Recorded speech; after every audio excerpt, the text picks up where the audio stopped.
Hello everyone, good morning. অনেক দিন পরে চলে এসেছি আরও একটা ঘুম থেকে উঠে স্নান করে আমি চলে এসেছি আমার ঘরটা একটু গুছাতে।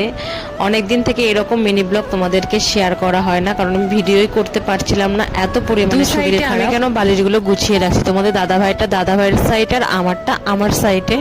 আমরা এখন পাথালা করেই শুচ্ছি, যেহেতু আমার সারা শরীরে ইনফেকশন হয়ে গেছে। একই বিছানায় থাকছি, তবু একটু হাইজিন মেনটেন করছি, আমার ইনফেকশন আবার যেন তোমাদের দাদা ভাইয়ের না হয়ে যায়। আমি যখন শুই ওইখানটাতে আরো একটা বেশি একটা করে দিন যাচ্ছে, নতুন নতুন প্রবলেম আমাকে ঘিরে ধরেছে। একটা মা কিন্তু কখনোই চাবে না তার বাচ্চা একটা দিন হলেও পৃথিবীতে আগে আসুক। পরিপূর্ণ দিন হলে কিন্তু বাচ্চার পুষ্টিটাও বেশি হয়।